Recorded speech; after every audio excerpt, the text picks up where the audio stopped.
सध्या संपूर्ण भारत देशात लोकसभेच्या निवडणुकीचे वारे अगदी जोरात वाहू लागलेले आहे. काल सोलापूर जिल्ह्यात काँग्रेसच्या अधिकृत उमेदवार प्रणितीताई शिंदे यांच्या प्रचारार्थ राहुल गांधी यांची सभा झालेली आहे. या सभेला स्थानिक जनतेसह जिल्ह्यातील अनेक ग्रामस्थांनी मोठ्या प्रमाणावर हजेरी लावली होती. या ठिकाणी राहुल गांधी यांनी जनतेला जनतेसमोर मोठ्या घोषणाचा पाऊस पाडलेला आहे. त्या अनुषंगाने पंढरपूर शहरातील काय ग्रामस्थ आपणाशी सुपरफास्ट महाराष्ट्र न्यूजशी बोलतील. नमस्ते, सुपरफास्ट महाराष्ट्र न्यूजमध्ये आपलं स्वागत आहे. काल राहुल गांधी यांची सभा झाली. त्या सभेला मिळालेल्या उत्तंड प्रतिसादाबद्दल आपलं काय मत आहे? सर्वसामान्य ग्रामीण भागातून, शहरातून, मतदारसंघातून सर्व जनता राहुल गांधीच्या सभेला आणि प्रणितीताईच्या प्रचारासाठी उपस्थित राहिली होती. आणि राहुल गांधीनं सर्वसामान्य लोकांचं जीवन आणि त्या लोकांच्या जीवनावरती चांगल्या पद्धतीचा अभ्यासपूर्वक विचार करून त्यांनी कालची जाहीर सभा प्रणिती शिंदेंच्या प्रचाराची केली. त्या ठिकाणी गोरगरीब, तरुण पिढी, सर्वसामान्य जनता, महिला वर्ग यांच्या संदर्भात जी ठोस भूमिका विचारानं घोषित केलेली होती आणि ती खरी आहे. जनगणनेसंदर्भात सगळ्यांना जातनिहाय जनगणनेच्या संदर्भात त्यांनी मुद्दा उचलून धरला होता. तो मुद्दा भाजपला घातक ठरू शकतो? तो मुद्दा भाजपला घातकच आहे. कारण जनगणना होणे सर्वसामान्य आणि तळागाळातील सर्व जाती धर्मांच्या लोकांना जनगणना होणं गरजेचे आहे. आणि ती जनगणना यासाठी होणं गरजेचे आहे की प्रत्येकाचा हक्क आणि न्याय आपल्याला जाणता येईल किंवा त्याचा लाभ घेता येईल, ही सर्वसामान्य जनतेची पहिल्यापासूनची मागणी आहे. राज्यकर्त्यांनी याच्याकडे, सत्ताधाऱ्यांनी याच्याकडे दुजोरा दिला होता आणि निश्चितपणानं राहुल गांधींना हा प्रश्न उचलून धरल्यामुळं निश्चितपणानं ग्रामीण भागातील मागासवर्गीय जनता त्या जनगणनेला पाठिंबा देऊन प्रणिती शिंदे यांच्या प्रचाराकडे किंवा त्यांच्या मतदानाकडे खेचून नेण्याचं काम राहुल गांधींनी या सभेमार्फत केलेलं आहे. काल राहुल गांधी यांनी त्यांच्या काँग्रेसच्या जाहीरनाम्यात भरपूर घोषणाचा पाऊस केला. घरातील गृहिणी, सुशिक्षित बेरोजगार यांना जी काय आश्वासनं दिली होती, त्या आश्वासनाचा या निवडणुकीवर काय परिणाम होईल? निश्चितपणानं गेली 10 वर्षे सातत्याने भाजप केंद्रामध्ये सत्तेत असल्यामुळे राहुल गांधी आणि सगळे काँग्रेस पक्षाच्या नेते मंडळीनं तळागाळातील सर्वसामान्याला काँग्रेस पक्षाला सर्वसामान्य जनतेने काँग्रेस पक्षाला कशा पद्धतीनं दूर ठेवलं गेलं आणि त्याचा अभ्यास त्याने करून समाजापुढं ठोस निर्णयाच्या घोषणा केल्या आणि त्याच्यामुळंच काँग्रेस सत्तेत येईल असं वाटतंय. आणि राहुल गांधीने केलेल्या घोषणाचा पुरेपूर फायदा समाज हितासाठी राहुल गांधी भविष्यात करतील असं लोकांना वाटत आहे. त्यामुळं लोक उत्सुकतेने प्रणितीताईच्या प्रचाराच्या निमित्तानं, त्या सभेच्या निमित्तानं राहुल गांधीला गर्दी केली होती आणि निश्चितपणानं वाटेल असं वाटतंय. राहुल गांधी यांनी संपूर्ण देशासहित सोलापूर जिल्ह्यातील जनतेचं मन वळवलेलं आहे. त्यांनी केलेल्या आश्वासनामुळे 100% खात्रीदायक सोलापूर जिल्ह्यातून प्रणितीताई शिंदे ह्या निवडून येतील असा आशावाद पंढरपूर तालुक्याचे ज्येष्ठ नेते तथा सामाजिक कार्यकर्ते तानाजी रंधवे यांनी यावेळी सुपरफास्ट महाराष्ट्र न्यूजशी बोलताना व्यक्त केलेला आहे. खंडू लवटे, पंढरपूर. कसं आहे वातावरण पंढरपूर शहरात?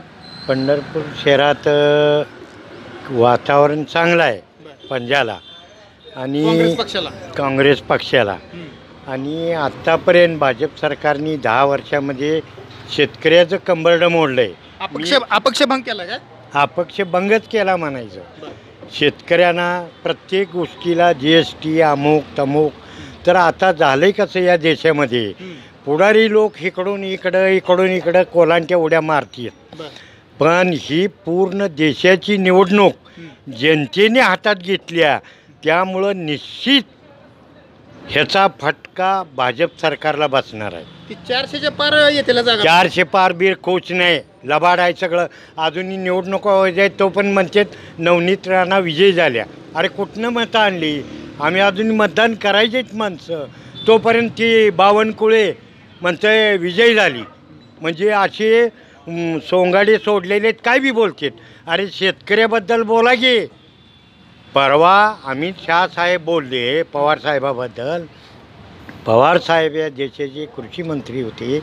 महाराष्ट्राला काय दिलं, परंतु पवारसाहेबासारखा कृषी मंत्री ह्या देशात मागं बी झाला नाही, पुढं बी होणार नाही.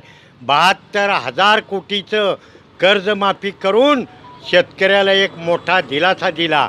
जर पवारसाहेबांनी कर्जमाफी केली नसती तर यातले 25% शेतकरी आत्महत्या करून मेले असते. आणि ही सरळ म्हणते पवारसाहेबांनी काय दिलं. अरे अजूनही काय द्यायचं. पवारसाहेबांनी या महाराष्ट्राला द्यायचं काय. बरं, पवारसाहेबांना ह्या उतार वयात अजितदादांना ह्या उतार वयात पवारसाहेबाची अजितदादांना सोडलेली साथ याबद्दल काय म्हणाल तुम्हाला. त्याबद्दल अजितदादांनी असं करायला नको होतं. आज पवारसाहेब मेन आहेत महाराष्ट्रामध्ये.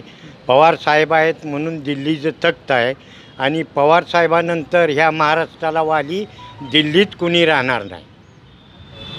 याच्यापूर्वी बी पवारसाहेबच आपल्या महाराष्ट्राचं शेतकऱ्याचे तारणार आहेत असं तुम्हाला म्हणायचं आहे का. हो, 100% नाही, 101% पवारसाहेबांनी ड्रीपचं असो, सबसिडी असो, कुठलं काय बी असू द्या, अगदी हिरारीनं शेतकऱ्यांना ती मोजमाप करून दिलं जात होतं.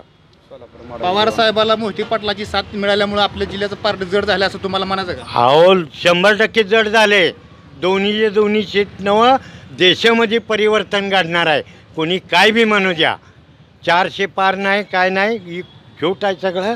ही हवेत गोळ्या मारतात. ही येतं आहे 400 पार. ज्याला काय कळत नाही ती बी 400 पारच म्हणत आहे. आम्ही जनता आहे, आम्ही मतदार आहे, आम्ही ठरवायचं आहे. आणि पूर्ण देशातली जनतेने निवडणूक हातात घेतलेली आहे. त्यामुळं पुढाऱ्यावर कोणाचा विश्वास नाही. आमच्या तालुक्यात पुढारी आहेत. इथं पंढरपूर मंगळवेढा तालुका मतदारसंघात बी आहेत. सोलापूर मतदारसंघाला आहे आमचं. प्रणितीताई शिंदेना 1.5 लाखाहून अधिक मताने विजय करणार आहे. ही चॅलेंज आहे. आणि त्याचबरोबर माढा मतदारसंघाचा बी हा उमेदवार तुतारीचा विजयच होणार 100%. कुणी काय त्यात काळजी करायचं काम नाही. भाजप सरकार हवेत गोळ्या मारते, सगळं थोतांड आहे असं यांचं मत आहे. तर सोलापूर जिल्ह्यातील दोन्ही मतदारसंघात महाविकास आघाडीचे उमेदवार निवडून येतील असे ह्या आजोबांनी आज बोलताना सांगितलेलं आहे. बहुजन समाजाला आणि संविधानाला अनुसरून काँग्रेस पक्ष आजपर्यंत चालत आलेला आहे. आणि सतत त्यांनी शेतकऱ्यासाठी मोठी कर्जमाफी शरद पवार साहेबांनी केलेलं आहे, विजयदादा आणि शिंदे साहेबांनं. आणि शेतकऱ्यावर एवढा प्रसंग मोठा आहे, कांदा असू द्या, द्राक्ष असू द्या, ह्याच्यावर भाजपनं एवढा अन्याय केलेला आहे. आणि मी स्वतः बहुजन असल्यामुळं, माझ्या रक्तात काँग्रेस असल्यामुळे ही माढ्याची 2 सोलापूरची आणि प्रणिती शिंदे आणि माढ्याची बी सीट निवडणार ही मला 100% खात्री आहे. का तर आम्ही निरुष्णी पद्धतीने बोलत आहे. भाजप ही देवाई नावावर मतदान मागते. आणि राम सातपुतेनं कुठला मुद्दा 5 वर्षात गरिबावर मांडला आणि महिलावर मांडला नाही. दलितावर तर राम सातपुते बोललाच नाही आणि बोलतच नाही. सारखं देवाई नावावर मागायचं म्हणजे संविधानात नसल्यासारखं राम सातपुते बोलतोय. मी राम सातपुतेचा जाहीर निषेध करतो. म्हणजे भाजप सरकार संविधानाला मानत नाही का. नाही 90% मानत नाही. फक्त भाजप सरकार सत्तेपोटी आणि पैशापोटी संविधानाचा वापर 24 तास करत आहे. आणि ह्या सगळ्या गोष्टीचा दलित समाजानं गांभीर्याने घेऊन तुताऱ्या आणि पंजावर मतदान मारावं ही माझी कळकळीच विनंती आहे. जय महाराज, जय भीम. आपलं काय नाव आहे. बाबासाहेब खिलारे, कुठून आला. धोंडेवाडी, माढा लोकसभा माढा लोकसभा मतदारसंघ. कसं आहे वातावरण तुमच्या भागात. धैर्यशील भैया.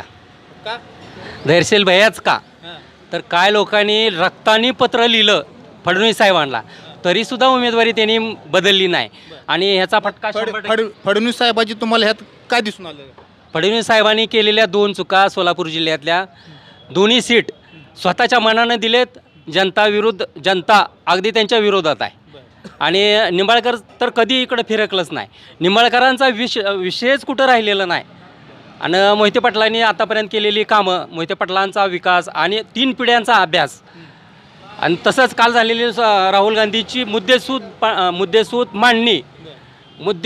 मांडणी सगळ्या विषयावरती, अगदी बेरोजगार महिलांसाठी, बेरोजगार युवकांसाठी त्यांचं एवढं अभ्यासपूर्ण भाषण होतं की अक्षरशः त्या भाषणावरच असं मला वाटतं की प्रणितीताई शिंदे 100% निवडून आलेत. आणि मोहिते पाटलांच्या 3 पिढ्यांचा अनुभव व त्यांची जिल्ह्यावर असलेली पकड